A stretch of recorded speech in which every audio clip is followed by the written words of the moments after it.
Subscribe कीजिए हमारे channel को और बेल आइकॉन को दबाइए हमारी लेटेस्ट वीडियो सबसे पहले देखने के लिए। नमस्कार मित्रों, हार्दिक स्वागत अभिनंदन है आपका दिशा क्लासेस ऑनलाइन क्लासेस में आपका पुनः स्वागत है। आज हम लोग पढ़ेंगे हिंदी में पढ़ेंगे क्रिया के विषय में। क्रिया एक महत्वपूर्ण पद है, जैसा कि कहा भी गया है कि वाक्य में जिस पद से कार्य घटित होता है उसे क्रिया कहते हैं। अर्थात हम ये कह सकते हैं कि किसी भी वाक्य में जिस पद से कार्य घटित हो या कोई काम बताया जाए या कुछ होना घटित हो रहा हो, प्रकट हो रहा हो, उसे हम क्रिया कहते हैं। क्रिया के मूल रूप को धातु कहते हैं। बहुत बार प्रश्न पूछा गया है। अभी भैया ये पूछा गया था, इसमें आरो में पूछा गया था कि क्रिया के मूल रूप को क्या कहते हैं, तो क्रिया के मूल रूप को धातु कहते हैं। आपको ध्यान रखना है, जो क्रिया शब्द आया है ये कृत धातु से आया है। कृत का अर्थ क्या होता है? कार्य होना या घटित होना। और क्रिया जो शब्द आया है वो कहाँ से आया है? और अगर देखा जाए तो धातु का ही हिंदी रूपांतरण क्रिया है। जैसे संस्कृत में आप लोग पढ़ते हैं धातुओं के विषय में, पठ धातु पढ़ते हैं, क्रीड धातु पढ़ते हैं, इस प्रकार से बहुत सी धातुएं आप पढ़ते हैं। तो उन्हीं का जो हिंदी रूपांतरण हो गया है उसे क्या कहा गया है? उसे क्रिया कह दिया गया है। अब हम देखेंगे धातु के विषय में। तो आपको ध्यान रखना है, धातुओं के बारे में यह कहा जाता है कि किसी भी पद की जो प्रारंभिक अवस्था होती है उसे हम धातु कहते हैं। ऐसे हम लोग देखते हैं, पढ़ना क्रिया में पढ़ धातु, हटना क्रिया में हट धातु, इस प्रकार से कटना क्रिया में कट धातु। तो ये क्या है भैया? ये मूल धातुएं हैं। इनका हम हिंदी में प्रयोग नाम मात्र का करते हैं, या फिर हम कह सकते हैं कि एकाध रूपों में इसका हम प्रयोग कर लेते हैं, परंतु जो भी इसका हम प्रयोग करते हैं उसमें हम प्रत्यय लगा करके प्रयोग करते हैं। अर्थात हिंदी भाषा में जब क्रिया का प्रयोग होता है तो उसमें हमेशा प्रत्यय लगा रहता है। जैसे एक प्रश्न ये पूछ लेते हैं, 4 ऑप्शन दे देंगे, कहेंगे बताइए इसमें मूल धातु कौन सी है।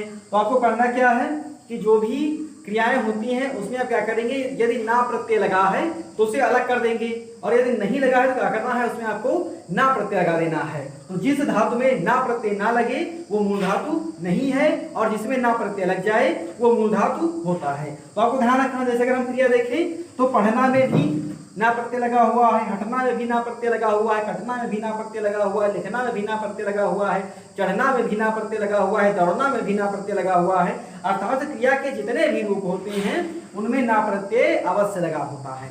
हिंदी भाषा में हम जिस क्रिया का प्रयोग करते हैं उसमें प्रत्यय अवश्य लगा दिया जाता है। प्रत्यय को लगा करके ही उसे सुंदर बनाया जाता है। सामान्य रूप से धातुओं की पहचान यही होती है कि जब हम उनमें ना प्रत्यय लगाएं। जैसे देखिए लिखा हुआ है पढ़ना, लिखा हुआ है, हमने क्या किया, इसमें ना प्रत्यय लगा दिया और ये क्या बन गई, ये एक क्रिया बन गई। उसके बाद में जैसे पठ होता है संस्कृत में, ये अभी बताया गया है आपको, उसकी वजह से संस्कृत में गम होता है जिसको जाना कहते हैं। तो यहाँ पे हो गया जा, हमने कहा कि ये क्रिया है और इसमें हमने ना प्रत्यय लगा दिया तो ये यौगिक क्रिया बन गई, उसे क्या कहा गया, उसे जाना कह दिया गया। तो आपको ध्यान रखना है कि क्रिया धातुओं से आई है और क्रिया के मूल रूप को ही धातु कहते हैं। धातु है प्रारंभिक अवस्था जिसका प्रयोग हम प्रत्यय लगा करके करते हैं। अब हम देखेंगे धातुओं के प्रकार या फिर क्रिया की उत्पत्ति कैसे होती है। तो आपको ध्यान रखना है, धातुओं की अगर बात की जाए तो सामान्य रूप से इन्हें हम 2 भागों में बांटते हैं। कौन कौन से हैं वो भाग अभी हम देखेंगे। जी ध्यान देंगे धातु के बारे में। संस्कृत में धातु आप लोग बहुत पढ़े होंगे, लट लकार, लोट लकार, लिट लकार, उसी प्रकार से ये धातुएं हैं। अब हम देखेंगे धातुओं के प्रकार के बारे में।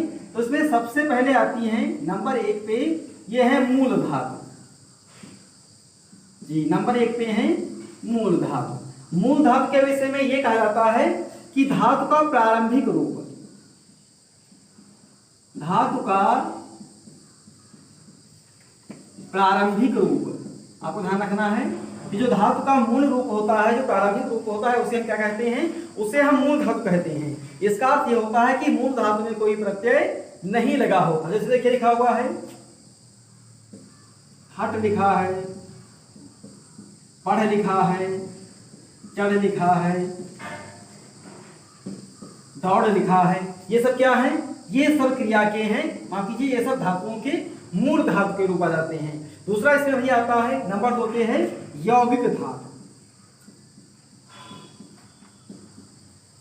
नंबर 2 पे कौन सा आया है, यौगिक धातु। तो जैसा कि इसमें बताया गया कि इसमें क्रिया का प्रारंभिक रूप होता है और यहाँ पर क्या होगा, यहाँ पर क्रिया में भैया प्रत्यय जुड़ जाएगा। तो आपको ध्यान रखना है कि जब धातु के साथ प्रत्यय जोड़ दिया जाता है तब उसे कहा जाता है यौगिक धातु। अब हम देखेंगे यौगिक धातुओं के प्रकार के विषय में। तो ध्यान रखना है जो यौगिक धातुएं होती हैं इनके भैया समान रूप से 3 प्रकार होते हैं। सबसे पहले इसमें क्रिया का रूप आता है प्रेरणार्थक क्रिया। ध्यान देंगे सबसे पहले कौन सा आता है?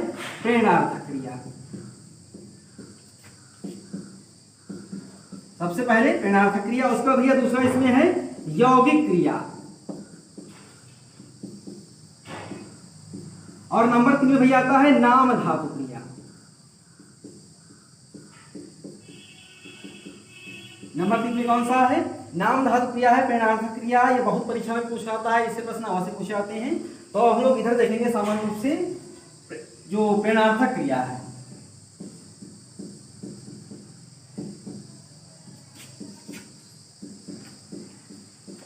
हाँ ध्यान रखेंगे प्रेरणार्थक क्रिया।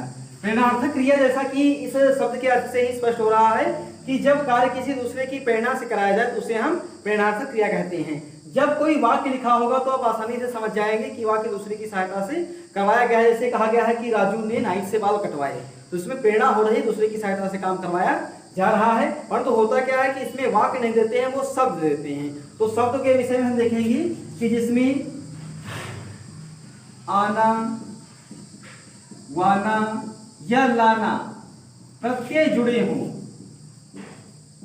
प्रत्यय लगे हों, हाँ, तो उसे हम क्या कहेंगे? उसे भैया हम कहते हैं प्रेरणार्थक क्रिया। ऐसे देखेंगे यहां पे लिखा है देना लिखा है, तो इसका प्रेरणार्थक क्रिया क्या होगा? दिलाना। जैसे हटना लिखा है तो इसका प्रेरणार्थक क्रिया क्या होगा? हटवाना। हाँ, इस प्रकार से आपको ध्यान रखना है आना, वाना, लाना ये प्रत्यय जिस क्रिया में लगे होते हैं उन्हें हम कहते हैं प्रेरणार्थक क्रिया। या परीक्षा में प्रश्न अवश्य पूछे जाते हैं, इस प्रकार से प्रश्न पूछते हैं इनमें से कौन सा प्रेरणार्थक क्रिया का उदाहरण है। तो 4 इसी प्रकार के ऑप्शन आपके परीक्षा में उपलब्ध होंगे। उसके बाद हम देखते हैं नंबर 2 पे भैया है इसमें यौगिक क्रिया। ध्यान देंगे यौगिक क्रिया। हाँ, यहां पर यह बिंदु आपको ध्यान रखना है कि यौगिक क्रिया में एक मुख्य क्रिया होती है, इसके साथ साथ उसी की समध्वनि की एक क्रिया जोड़ दी जाती है उसमें, अर्थात समध्वनि का ही एक शब्द उसमें जोड़ दिया जाता है, तो उससे कहा गया है यौगिक क्रिया। जैसे लिखा है यहाँ पे रोना, धोना,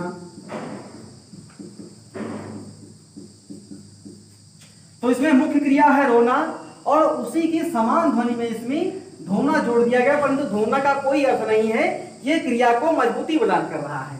फिर जैसे लिखा है भैया उठना, बैठना, तो इसमें मुख्य क्रिया क्या है? उठना ही मुख्य क्रिया है और बैठना एक समध्वनि शब्द जोड़ दिया गया है, मतलब वो यहाँ पर कह सकते हैं कि गौड़ शब्द माना जाएगा, मुख्य इसमें उठना ही माना जाएगा। तो इस प्रकार के जब शब्द आते हैं, रोना धोना हो गया, उठना बैठना हो गया, आना जाना हो गया, अंदर भीतर हो गया, इस प्रकार के जब शब्द आते हैं तो वो सब यौगिक क्रिया में आ जाते हैं। उसके बाद हम देखते हैं नंबर 3 पे जो भैया आया है इसमें अगला जो विभक्ति प्रकार आया है वो है नाम धातु क्रिया। या आप लोग लिख लेंगे, उसके बाद हम आगे बढ़ते हैं नाम धातु क्रिया। देखेंगे आप लोग नाम धातु क्रिया के विषय में।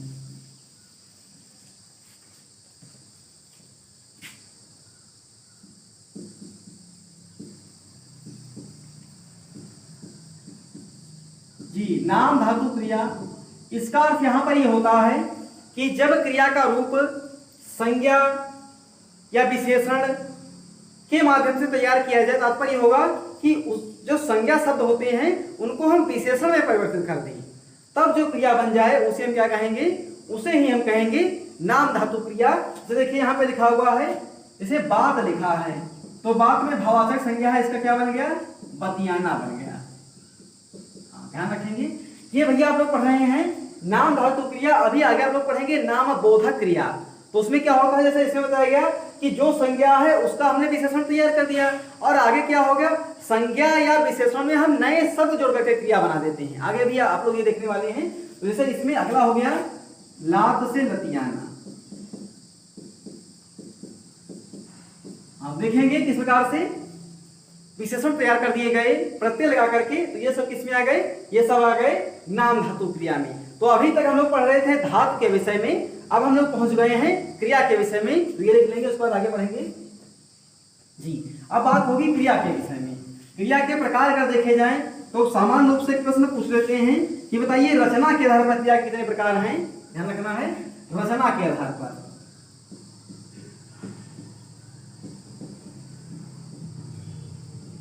रचना के आधार पर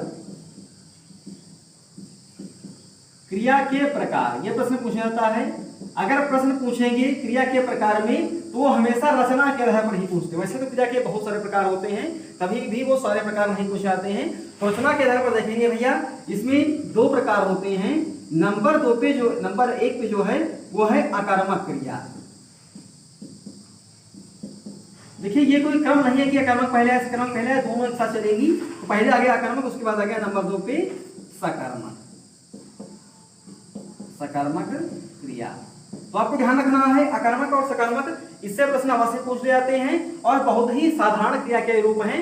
ध्यान रखना, जैसे यहाँ पे लिखा हुआ है अकर्मक, तो आ का मतलब है कर्म का अभाव।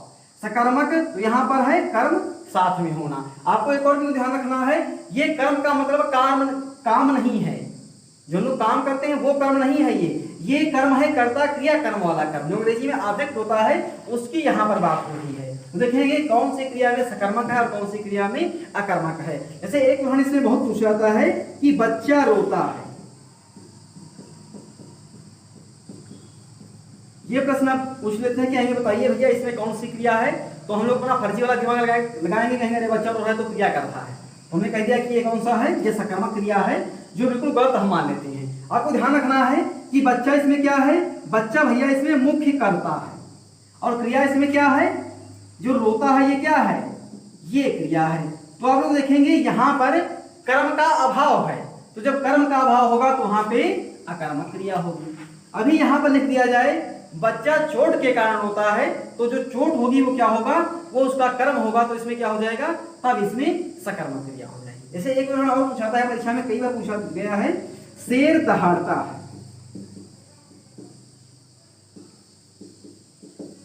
जी ये प्रश्न बहुत बार पूछा गया है, शेर दहाड़ता है, बताइए इसमें कौन सी क्रिया है। ध्यान रखना है, अब शेर इसमें भैया क्या है, ये मुख्य कर्ता या संज्ञा है, जातवाचक संज्ञा है, और दहाड़ना ये क्या है, ये इसमें क्रिया है। ध्यान रखना ये क्या है, ये इसमें क्रिया है। तो यहाँ पर कर्म का अभाव है, जब कर्म का अभाव होगा तो वहां पे क्या होगा, वहां पे अकर्मक क्रिया है, और यदि कर्म साथ में जुड़ा होता तो वहां पे सकर्मक क्रिया है। जैसे देखेंगे हम बताएंगे यहाँ पे, हाँ ध्यान दीजिए, ऐसा लिखा हुआ है श्याम मीठा फल खाता है। श्याम मीठा फल खाता है, तो आपको ध्यान रखना है, जैसे ये लिखा हुआ तो श्याम इसमें क्या है भैया, ये कर्ता है या मुख्य क्रिया है, और इसमें खाता क्या है, ये है क्रिया। अब ध्यान रखना है फल क्या है भैया, इसमें फल है कर्म, इसे हम विशेष भी कह सकते हैं, और मीठा क्या है, ये इस विशेष का विशेषण है। तो यहाँ पर जब हमें कर्म मिल गया है तो हम क्या कहेंगे, इसमें सकर्मक क्रिया है। इसमें कौन सी क्रिया है, इसमें है सकर्मक क्रिया। अभी लिखा होता कि श्याम खाता है, तो अब इसमें क्या हुआ, श्याम हो गया मुख्य कर्ता या संज्ञा, और खाता क्या हो गई, मुख्य क्रिया हो गई। तो इसमें भैया जब कर्म का अभाव है, तात्पर्य क्या है कि इसमें कौन सी क्रिया है, इसमें है अकर्मक क्रिया। ये बहुत प्रश्न पूछा जाता है कि कौन सी सकर्मक है, कौन सी अकर्मक है। कहीं कहीं ये भी लिख दिया गया है कि अगर क्या और किसको प्रश्न पूछो तो अकर्मक और सकर्मक की पहचान हो जाती है। जैसे कहा गया है कि श्याम क्या खाता है, श्याम मीठा फल खाता है। श्याम किसको खाता है, श्याम मीठे फल को खाता है। परंतु भैया कुछ उदाहरण ऐसे आ जाते हैं जिसमें ये नियम भी नहीं चलता है, तो आपको सिर्फ ध्यान रखना है कि हमें कर्म की पहचान करनी है। जहां पर कर्म मिल जाए वो क्या है, वो सकर्मक है, जहां पर कर्म ना मिले वो अकर्मक है। तो ये हो गए अकर्मक और सकर्मक या फिर रचना के आधार पर क्रिया के रूप। अब हम आगे बढ़ेंगे, क्रिया के अन्य रूपों को हम देखेंगे, या आप लोग लिख देंगे साथ साथ में। क्रिया बहुत महत्वपूर्ण बिंदु है, से अवश्य पूछे जाते हैं परीक्षाओं में। थोड़ा ये कह सकते हैं कि कठिन टॉपिक आ जाता है इसमें, तो आप बहुत आसान शब्दों में से समझेंगे जी। अब हम देखेंगे क्रिया के अन्य प्रकारों के विषय में। ये हमेशा ध्यान रखना, वैसे तो क्रिया के बहुत सारे प्रकार हैं, जो जैसे व्याकरण हुए उन्होंने उसी प्रकार से क्रिया के प्रकार बता दिए हैं। तो प्रश्न हमेशा यही पूछा जाता है कि रचना के आधार पर क्रिया के कितने भेद होते हैं। तो सबसे पहले हम लोग देखते हैं क्रिया के जो अन्य प्रकार हैं। इसमें भैया नंबर 1 पे आता है सहायक क्रिया। हाँ, सहायक क्रिया। सहायक क्रिया के विषय में यह कहा जाता है कि क्रिया को मजबूती या क्रिया को कह सकते हैं कि ओजस्विता प्रदान करने के लिए जो शब्द आते हैं उन्हें हम सहायक क्रिया कहते हैं। जैसे इसमें है हो गया, इसमें हूं हो गया, रहे हो गया, रहे हैं हो गया, इसमें चुकना हो गया, सकना हो गया, सकते हो गया। इस प्रकार से जो ये रूप होते हैं ये क्रिया के ही, सहायक क्रिया के ही रूप होते हैं। तात्पर्य यह है कि सहायक क्रिया का उपयोग हम वचन की प्रकृति परिवर्तित करने के लिए या फिर कह सकते हैं कि मुख्य क्रिया में एक ओजस्वी बल देने के लिए इसका उपयोग किया जाता है। अब हम आगे बढ़ेंगे। क्रिया का अन्य रूप है भैया पूर्वकालिक क्रिया।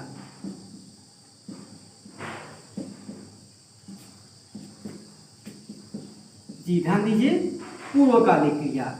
इसमें यह बताया जाता है कि वैसे तो सामान्य रूप से भैया इसमें दो क्रिया होती है, ध्यान रखना है, परंतु ध्यान आपको रखना है कि इसमें जो बाद की क्रिया होती है वो पहली वाली क्रिया पर निर्भर होती है। या फिर हमें कह सकते हैं एक क्रिया की समाप्ति पर,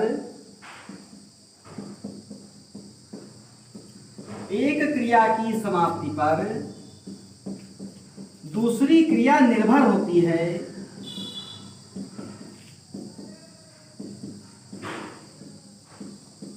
निर्भर होती है, उसे पूर्वकालिक क्रिया कहते हैं। पूर्वकालिक क्रिया कहते हैं। जैसे लिखा हुआ है भैया यहां पर, श्याम दूध पीकर सोने चला गया। श्याम दूध पीकर सोने चला गया, तो आप लोग देखेंगे यहां पर कि श्याम ने क्या किया है, पहले दूध पिया है, एक क्रिया ये हो गई है, उसके बाद वो सोने चला गया है, तो ये क्या हुआ, ये इसकी दूसरी क्रिया है। वो देखेंगे कि पहली की जो दूसरी क्रिया है वो पहली क्रिया पर निर्भर है। इस प्रकार से वाक्य जाते हैं कि मीरा खाना खाकर विद्यालय चली गई, पिताजी चाय पीकर दौड़ने चले गए। इस प्रकार के जो उदाहरण आते हैं वो सब भैया पूर्व क्रिया के ही, पूर्वकालिक क्रिया के ही उदाहरण आते हैं। ये लिख लेंगे, उसके बाद हम आगे बढ़ेंगे। तो ये कुछ क्रिया के विभिन्न प्रकार हैं। वैसे अगर देखा जाए इसमें अन्य अपूर्ण क्रिया आ जाती है, इसी में एक द्विकर्मक क्रिया आ जाती है, इसी में एक नाम बोधक क्रिया आ जाती है। सारी क्रियाएं हम लोग देखेंगे। पहले आप लोग ये लिख लेंगे।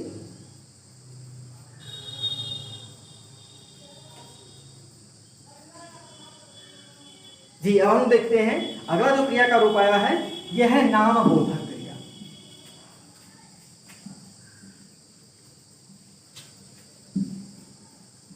हाँ ध्यान दीजिएगा, अब जो क्रिया का रूप आया है वो आया है नाम बोधक क्रिया।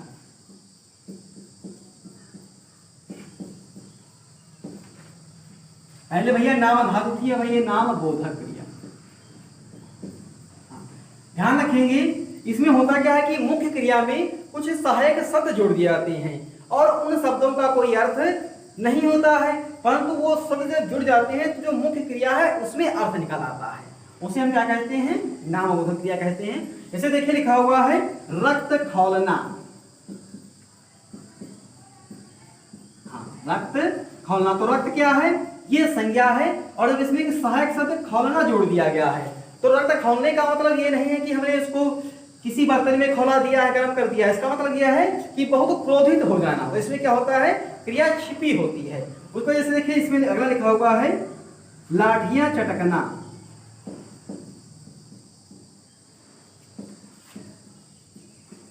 हाँ, लाठियां चटकना। तो ध्यान रखना है जो इसमें लाठियां हैं ये क्या है, ये संज्ञा है, और जब इसमें सहायक शब्द चटकना जोड़ दिया गया है तो क्या हुआ है कि ये क्रिया बन गई है। अब ये कौन सी क्रिया है, तात्पर्य है कि लड़ाई झगड़ा प्रारंभ हो गया। लाठियां चटकना का मतलब ये है कि लड़ाई झगड़ा प्रारंभ हो गया है। तो जब ये सहायक शब्द जुड़ा है तो इसमें इस क्रिया का अर्थ यहाँ पर प्रकट हो गया है। ये है भैया नामबोधक क्रिया। इसमें इस प्रकार के कुछ सहायक शब्द आ जाते हैं जिनके माध्यम से हम क्रिया को क्या करते हैं, एक छिपी हुई क्रिया में यहाँ पर दिखाई पड़ती है। अब हम आगे बढ़ेंगे। क्रिया का जो अगला रूप आया है वो है द्विकर्मक क्रिया। ये लिख देंगे जी, इधर देखिएगा द्विकर्मक क्रिया।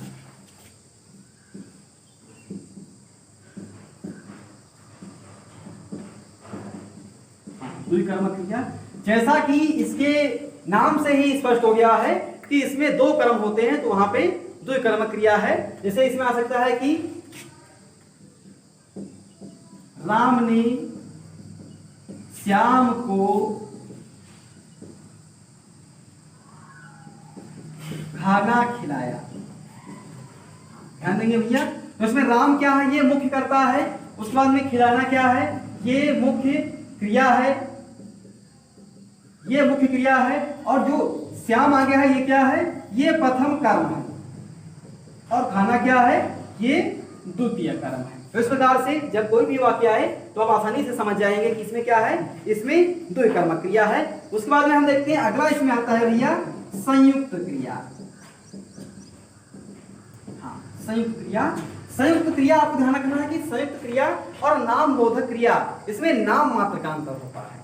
या फिर हम कह सकते हैं ये दोनों क्रिया के ही रूप होते हैं, संयुक्त क्रिया और नाम बोधक क्रिया। नाम बोधक में आपको क्या बताया गया कि जो शब्द होता है उसमें क्रिया का रूप छिपा होता है, और यहाँ पर क्या होता है कि जो मुख्य क्रिया होती है उसमें सहायक शब्द लगा करके क्रिया को सजीव कर देते हैं। तो उसे क्या क्या कहा गया, उसे कह दिया गया संयुक्त क्रिया। जैसे इसमें उदाहरण देखेंगे, उदाहरण लिखे हुए हैं कि वह खाना खाने लगा, वह खाने लगा। हाँ देखिए ये लिखा हुआ है वह खाने लगा, तो इसमें जो ये लगा लिखा हुआ है इसका कोई अर्थ नहीं है। इसका सिर्फ कार्य यहां पर यह बताया गया है कि जो मुख्य क्रिया है उसको सजीव बनाने के लिए इसका प्रयोग किया गया है। वही कार्य हम यहां पर भी करते थे, और तो इसमें क्रिया छिपी होती थी, यहां पर क्रिया स्पष्ट प्रकट हो। आगे देखेंगे अगला, जैसे लिखा हुआ है कि वह छत से कूद पड़ा,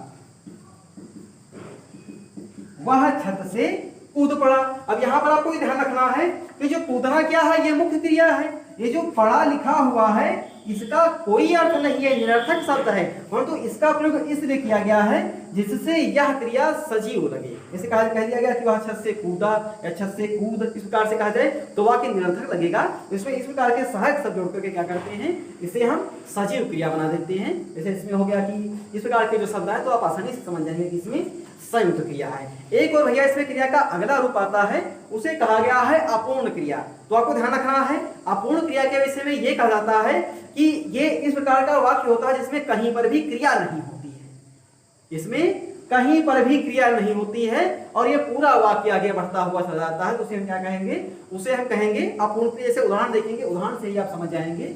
बहुत आसान क्रिया का ये रूप है अपूर्ण क्रिया, इसमें क्रिया कहीं भी नहीं होगी। जैसे देखिए वाक्य लिखा हुआ है शोभित।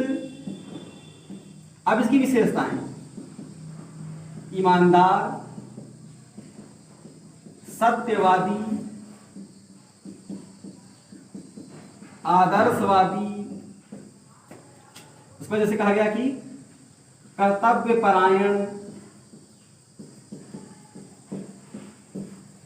योग्य विद्यार्थी, योग्य विद्यार्थी है। तो भैया ध्यान दीजिए, इस प्रकार से वाक्य लिखा गया, एक वक्ता को उठाया, उसकी बहुत सी विशेषताएं बता दी गई। तो क्या इसमें कहीं पर भी आपको क्रिया दिखाई पड़ रही है? कहीं पर भी क्रिया नहीं है। तो जब इस प्रकार के वाक्य आए, बिल्कुल भी क्रिया ना दिखाई पड़े, तो आप आसानी से समझ जाएंगे कि इसमें कौन सी क्रिया है। इसमें भैया अपूर्ण क्रिया है। आपको ध्यान रखना है, सबसे ज्यादा जो परीक्षा में पूछी जाती है वो पहले ही आपको बता दी गई थी कौन सी है। एक तो अकर्मक हो गई, दूसरी सकर्मक हो गई और तीसरी प्रेरणार्थक। सबसे ज्यादा परीक्षा में ये पूछी जाती है। आप इनको अवश्य कंठस्थ कराना कि सब आप कंठस्थ करें, बहुत अच्छा होगा। तो ये आपको अवश्य पता होनी चाहिए। तो सकर्मक में क्या होगा, कर्म का साथ होगा। अकर्मक में क्या होगा, कर्म का अभाव होगा। प्रेरणार्थक क्रिया में आना वाना ला, इस प्रकार से जो लाना ये प्रत्यय लगे होंगे, तो आप आसानी से समझ जाएंगे कि ये क्रिया के रूप हैं। तो आज हम लोगों ने देखा क्रिया के विषय में। अगला जो हमारा हिंदी का टॉपिक आएगा उसमें अव्यय के विषय में देखेंगे। अगर आपको वीडियो अच्छा लगता है तो अपने स्टडी ग्रुप में शेयर करें, लाइक करें, सब्सक्राइब करें। धन्यवाद।